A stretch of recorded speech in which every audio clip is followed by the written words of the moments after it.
ശിവാനി, ശിവാനി അവിടെ പോയി?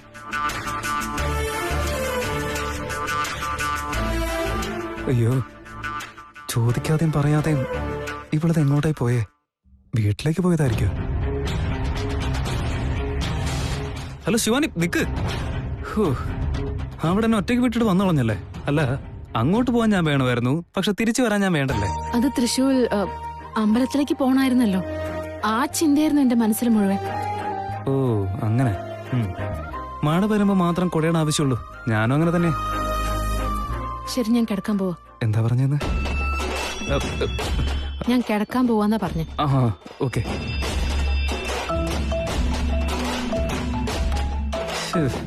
എന്ത് ജീവിതമാണോ എന്തോ. ചന്ദ്രഗ്രഹണത്തിന്റെ അന്ന് തന്നെ ട്രിപ്പ് വെക്കണമായിരുന്നോ? ഇവിടെ ആണെങ്കിൽ ഹണിയുമില്ല, അവിടെ ആണെങ്കിൽ മൂണുമില്ല. ഇതൊരുമാതിരി.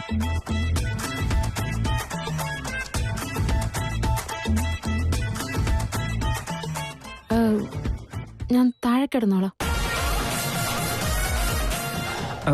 മനസ്സിലായി മനസ്സിലായി.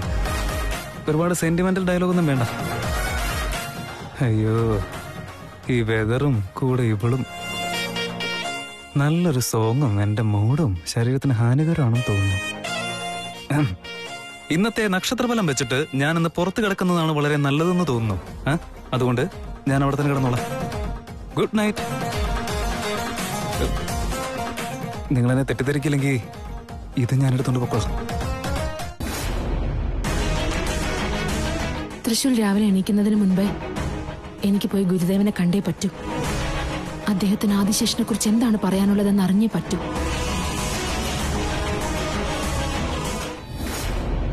ഇല്ല മായ, എനിക്കിത് പറ്റുന്നില്ല.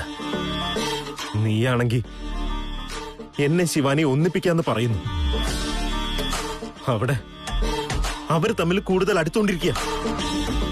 ഇല്ല, എനിക്ക് ശിവാനിയോടുള്ള സ്നേഹം ഇല്ലാതായി പോകുന്ന പോലെ.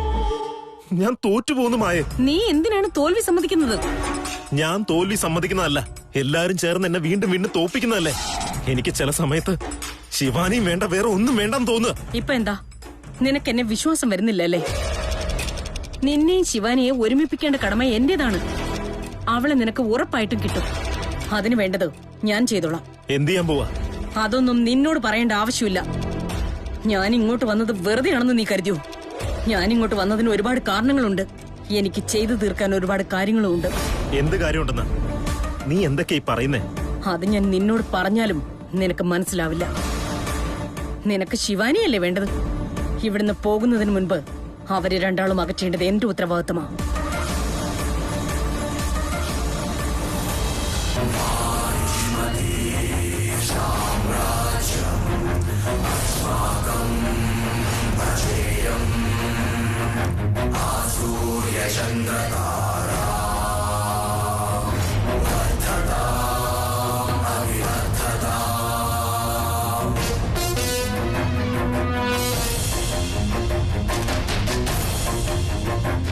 ചന്ദ്രമൗലേശ്വര, ഇന്ന് ചന്ദ്രഗ്രഹണത്തിന്റെ ദിവസമാണ്. ഇന്ന് അങ്ങ് ഈ ക്ഷേത്രത്തിൽ വരുന്ന ദിവസവുമാണ്. ഈ ശുഭദിനത്തിൽ തന്നെ ശിവാനിയോട് അവളുടെ പ്രിയങ്കരനെ പറ്റി പറയുവാൻ ഞാൻ തീരുമാനിച്ചിരിക്കുന്നു. നാഗമാണിക്യത്തിനായി 23 വർഷങ്ങൾക്ക് മുൻപ് ദുഷ്ടന്മാർക്കെതിരെ പോരാടി വീരമൃത്യു വരിച്ച ആദിശേഷനെ പറ്റിയുള്ള രഹസ്യങ്ങളെല്ലാം ഇന്ന് തുറന്നു പറയേണ്ടിയിരിക്കുന്നു. എനിക്കത്ര ആനന്ദകരമാണെന്ന് വെച്ചാൽ അത് വിവരിക്കുക അസാധ്യമാണ്. അപ്പോൾ ഈ കാര്യം ശിവാനി അറിയുകയാണെങ്കിൽ പരമേശ്വരന് ക്ഷീരാഭിഷേകം നടത്തുന്ന അത്ര സന്തോഷമുണ്ടായിരിക്കും. ശിവാനി ഏതോ മായാവലയത്തിൽപ്പെട്ട് ത്രിവിക്രമനാണ് ആദിശേഷൻ എന്ന് കരുതി ശരിയായ ആദിശേഷനോട് കോപിഷ്ഠയായിരിക്കുകയാണ്. അവൻ കാരണം അവളുടെ ജീവിതം നരകമാണെന്ന് കരുതി ജീവിക്കുകയാണ്. പരമേശ്വരനായ അങ്ങയുടെ ആശീർവാദം കൊണ്ട് ആദിശേഷനായ തൃശൂർ തന്നെ അവളുടെ കഴുത്തിൽ വർണ്ണമാല്യം അർപ്പിച്ചു. ഇത് ജന്മജന്മാന്തര മധുര സന്നിവേശം, സത്യമായ പ്രണയത്തിന്റെ ദൈവാനുഗ്രഹം. ഇതെല്ലാം എനിക്ക് ശിവാനിയോട് പറയണം. സത്യങ്ങളെല്ലാം മനസ്സിലാക്കി നാഗലോകത്തിനുണ്ടായ കഷ്ടങ്ങളെ ദൂരേക്കകറ്റണം. ഞങ്ങളുടെ എല്ലാം സങ്കടങ്ങൾക്ക് ഇന്ന് അവസാന ദിവസമാണ്. ശിവാനി എല്ലാ സത്യങ്ങളും മനസ്സിലാക്കണം. ആദിശേഷനുമായി ഒന്നുചേരണം. നാഗമാണിക്യവും തിരികെ ലഭിക്കണം. ഗ്രഹണ സമയം എത്രയും പെട്ടെന്നാകട്ടെ.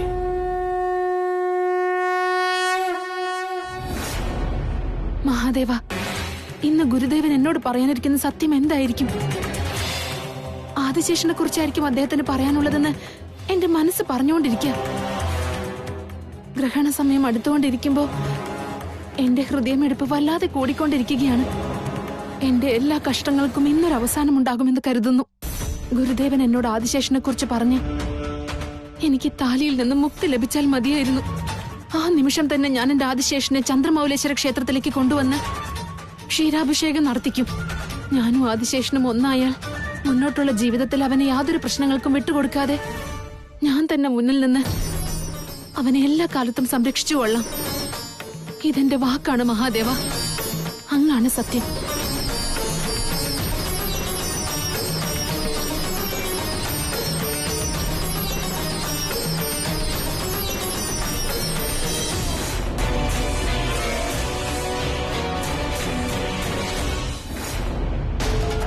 ശിവാനി വെളുപ്പിന് എഴുന്നിട്ട് എവിടേക്കാ പോകുന്നത്?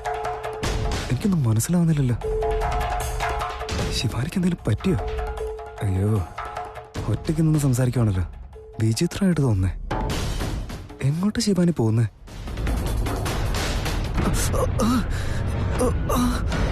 മുള്ളു മുള്ളു മുള്ളു.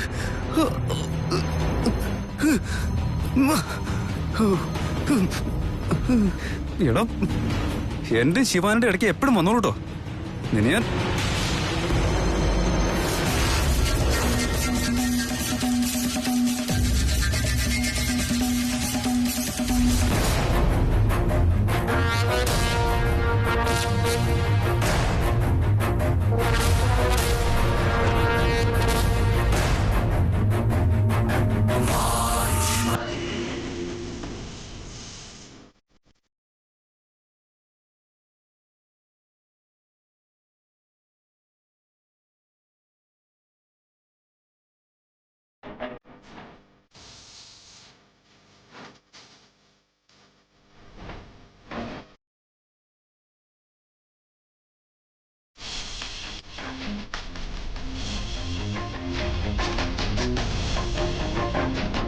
നീ വന്നോ ശിവാനി? വരൂ. ഗുരുദേവ, പറഞ്ഞാലും ഗുരുദേവ, എന്തോ പ്രധാനപ്പെട്ട കാര്യമാണെന്ന് പറഞ്ഞിട്ട് എന്താണത്? നീ ഇങ്ങോട്ട് വരുന്നത് മറ്റാരും കണ്ടില്ലല്ലോ. എന്താ എന്താ ഗുരുദേവ അങ്ങനെ ചോദിച്ചത്? അങ്ങ് വരാൻ പറഞ്ഞത് എന്നോട് തനിച്ചല്ലേ? അതെ, ഞാൻ ചോദിച്ചത് നമ്മൾ സംസാരിക്കുന്നത് മറ്റാരും അറിയുവാൻ ഇടയില്ലല്ലോ എന്നാണ്. അങ്ങനെ സംശയിക്കുന്നു എന്നാണോ? ഇത് നാഗലോകത്തുള്ളവരുടെ കാര്യമല്ലേ ഗുരുദേവ? ഈ വിഷയം മറ്റാരോടെങ്കിലും പറയാൻ കഴിയുന്ന കാര്യമാണോ ഗുരുദേവ? ആ, എന്താണ് അങ്ങനെ ചോദിച്ചതെന്ന് വെച്ചാൽ ഇത് നിന്റെ ജീവിതത്തെ പറ്റിയുള്ള ഒരു വിഷയമാണ്. ഇത് മൂന്നാമതൊരാൾ അറിഞ്ഞു കഴിഞ്ഞാൽ മുന്നോട്ടുള്ള വഴികൾ കഠിനമായിരിക്കും. അങ്ങനെ ഒരു കാര്യം എന്താണ് ഗുരുദേവ? ഇത് നിന്റെ ജീവിതത്തിന്റെ കാര്യമാണ്. സമ്പൂർണ്ണ ചന്ദ്രഗ്രഹണ സമയത്ത് ഇത് നിന്നോട് പറയണമെന്നുള്ളത് പരമേശ്വരന്റെ ആജ്ഞയാണ്. മഹാദേവന്റെ ആജ്ഞയോ? അതെ, നീ എന്ന് മഹാരുദ്രയാഗം പൂർണ്ണമാക്കിയിരുന്നുവെങ്കിൽ ഞാൻ ഇന്ന് ഇവിടേക്ക് വരേണ്ട ആവശ്യമുണ്ടാകില്ലായിരുന്നു. അന്നവിടെ സംഭവിച്ചത് വേറെയാണ് ഗുരുദേവ. പോകട്ടെ, സാരമില്ല. ഇപ്പോൾ ഞാൻ തന്നെ നേരിട്ട് വന്നുവല്ലോ. ഇനി ഒരു പ്രശ്നവും ഉണ്ടാകില്ല. പെട്ടെന്ന് പറയൂ ഗുരുദേവ, ഞാനത് കേൾക്കാൻ വേണ്ടി കാത്തിരിക്കുകയാണ്. ഇപ്പോൾ പറയാം.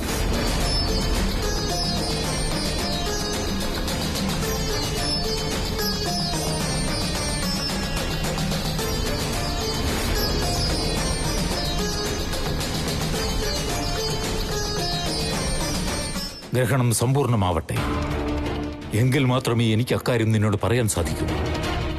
ഞാൻ ആ സമയത്ത് ചന്ദ്രമൗലേശ്വരനെ മനസ്സിൽ ധ്യാനിച്ച അക്കാര്യങ്ങൾ പറഞ്ഞാൽ നിന്റെ മനസ്സിൽ അക്കാര്യങ്ങൾ ആഴത്തിൽ പതിയും. പിന്നീട് നിനക്കത് കാര്യപ്രാപ്തിക്ക് സഹായമാവും. എപ്പോഴാണ് ചന്ദ്രഗ്രഹണം പൂർത്തിയാവുക എന്ന് ഞാൻ ചിന്തിച്ചുകൊണ്ടിരിക്കുകയാണ്. അതെത്രയും പെട്ടെന്ന് സംഭവിക്കട്ടെ. എനിക്ക് എല്ലാ കാര്യങ്ങളും അറിഞ്ഞേ പറ്റൂ.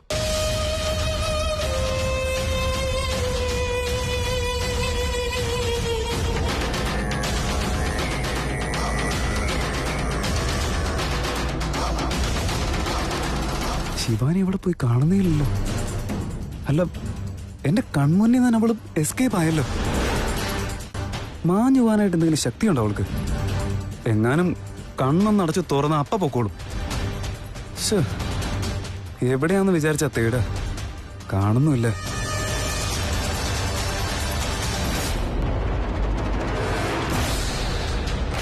അത് ശിവാനിയല്ലേ? ഈ തിരക്ക് പിടിച്ച എവിടേക്ക് പോകുന്നേ?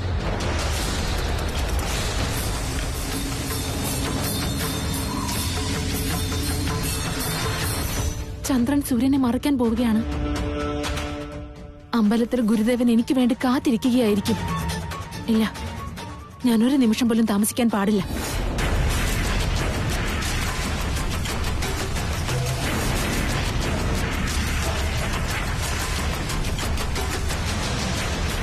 ഗ്രഹണ സമയത്ത് പുറത്തേക്ക് ഇറങ്ങേണ്ട ആവശ്യം എന്തായിരുന്നു? ഒരു പരിചയമില്ലാത്ത സ്ഥലം അത്. അയ്യോ, അമ്മയാണെങ്കിൽ 2-3 തവണ പറഞ്ഞതാ ഗ്രഹണ സമയത്ത് പുറത്ത് പോവല്ലേന്ന്.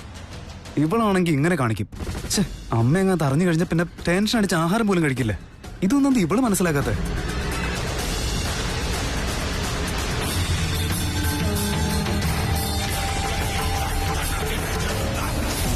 ഇവളത് എവിടേക്കാ പോകുന്നത്? അവളോടൊന്ന് ചോദിക്കാം. വേണ്ട വേണ്ട, അവൾ എങ്ങോട്ടാ പോകുന്നെന്ന് അറിയണമല്ലോ. ഇന്നലെ രാത്രിയും എന്നെ പാർക്കിൽ ഒറ്റക്കിട്ടിട്ട് പോയതല്ലോ അവള്. സീക്രട്ട് ആയിട്ട് എന്തോ ചെയ്യുന്നുണ്ട്. അവളുടെ പുറകെ പോയി എന്താ ചെയ്യുന്നെന്ന് മനസ്സിലാക്കണം. ഇതെന്താ ഇത്? ഇത്ര വേഗത്തിൽ നടന്നിട്ടും അവിടെ എത്താൻ പറ്റുന്നില്ലല്ലോ. നാഗമായിട്ട് ഇഴഞ്ഞു പോകാന്ന് വെച്ചാ അതിനി ആരെങ്കിലും കാണുമെന്നുള്ള പേടിയുണ്ട്. ഞാൻ ഇനിയും താമസിച്ചാൽ ശരിയാവില്ല. ഗുരുദേവനാണെങ്കിൽ എന്തോ പ്രധാനപ്പെട്ട കാര്യമാണ് പറയാനുള്ളതെന്നാ പറഞ്ഞത്.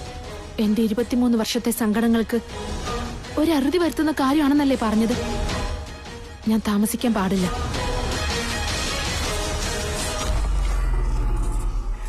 ചന്ദ്രഗ്രഹണം പൂർത്തിയാവാൻ പോവുകയാണ്. ഈ ഭൂമിയെ മുഴുവൻ ഇരുട്ട് മൂടിക്കൊണ്ടിരിക്കുകയാണല്ലോ. എന്റെ മനസ്സിനെ മൂടിയിരിക്കുന്ന എല്ലാ സംശയങ്ങൾക്കും ഇപ്പോഴെങ്കിലും ഒരു പരിഹാരം കിട്ടുമോ ഗുരുദേവ? ശിവാനി, നീ നാഗലോകത്തിന്റെ ശാപത്തിൽ നിന്ന് മോചിതയാവാനുള്ള സമയമായിരിക്കുന്നു. നീ മൂലം നാഗലോകത്തിന് യാതൊരു ദോഷവും ഉണ്ടാവില്ല. തൃശൂൽ എന്നെ വിവാഹം കഴിച്ചത് ഞാൻ നാഗലോകത്തോട് ചെയ്ത ദ്രോഹം തന്നെയല്ലേ? അതാണ് നീ മനസ്സിലാക്കിയ തെറ്റ്. എന്നുവെച്ചാ? ശിവാനി, നീ ആരെയാണോ തിരസ്കരിക്കുന്നത്, ആരെയാണോ അക്കാരണത്താൽ നീ ദേഷിച്ചു കൊണ്ടിരിക്കുന്നത്, അവരെ തന്നെയാണ് നീ തേടുന്നത്. ഗുരുദേവ, അങ്ങ് പറയുന്നത് പലതും എനിക്ക് മനസ്സിലാവുന്നില്ല. എന്താണെന്ന് അങ്ങ് വ്യക്തമായി പറയൂ. നിന്റെ ജീവിതവും ഇപ്പോൾ അങ്ങനെയാണ് ശിവാനി. എല്ലാം ചോദ്യങ്ങൾ മാത്രം. ഉത്തരവും നിന്റെ കയ്യിലുണ്ട്, പക്ഷെ നീ അത് മനസ്സിലാക്കുന്നില്ല.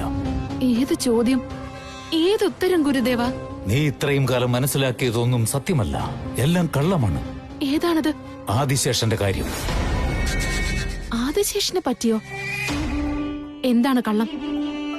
അവൻ കള്ളമാണെന്നോ അതോ അവന്റെ പുനർജന്മം കള്ളമാണെന്നോ? ആദിശേഷന്റെ മറുജന്മം സത്യമാണ്, എന്നാൽ ത്രിവിക്രമാണെന്നുള്ളത് കള്ളം.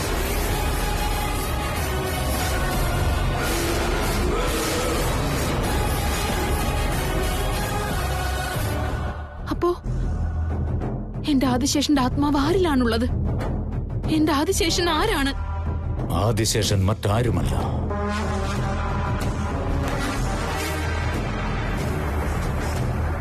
നിന്നെ അഗ്നിസാക്ഷിയാക്കി കഴുത്തിൽ മംഗല്യമണിയിച്ച, സപ്തപതി ചവിട്ടി 7 ജന്മങ്ങൾ നിന്റെ കൂടെ ഉണ്ടാകുമെന്ന് പറഞ്ഞ തൃശൂലാണ് യഥാർത്ഥ ആദിശേഷൻ. അവനിലാണ് ആദിശേഷന്റെ ആത്മാവ് കുടിയിരിക്കുന്നത്.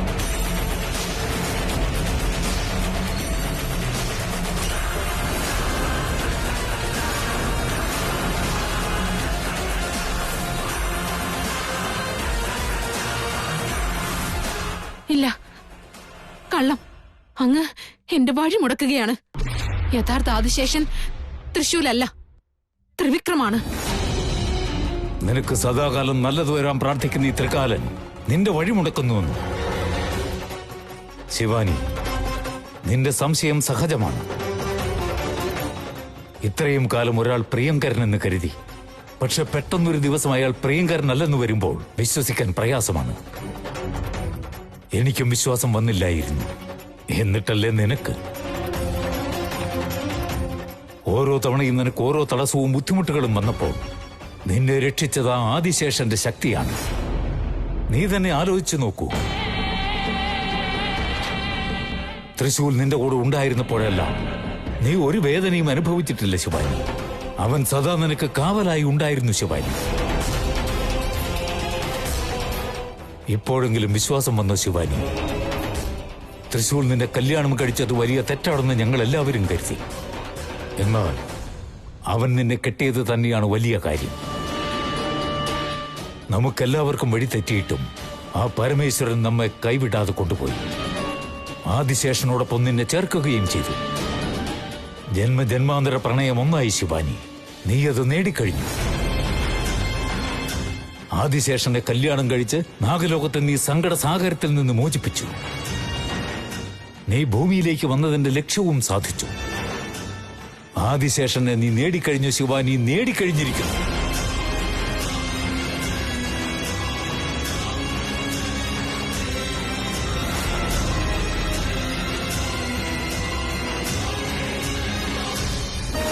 ഞാൻ ഒരുപാട് താമസിച്ചു പോയല്ലോ. പെട്ടെന്ന് ചെന്നേ പറ്റൂ. ഗുരുദേവൻ എന്നെ കുറിച്ച് എന്ത് വിചാരിക്കൂ എന്തോ. ഇത്രയും താമസിക്കുമെന്ന് വിചാരിച്ചില്ല.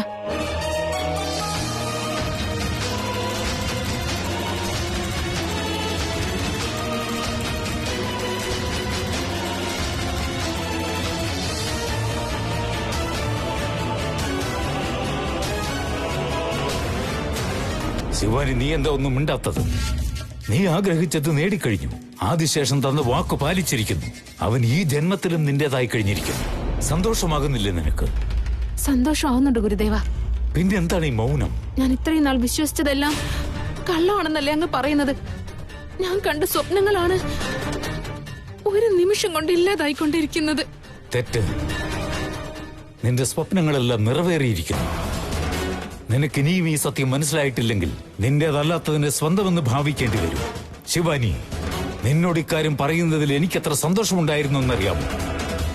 നീ ഇക്കാര്യം അറിഞ്ഞ ഉടൻ തന്നെ സന്തോഷം കൊണ്ട് നൃത്തം ചെയ്യുമെന്ന് കരുതിയിരുന്നു. എന്നാൽ നിന്നിൽ അങ്ങനെ ഒരു സന്തോഷം ഞാൻ കണ്ടതേയില്ല.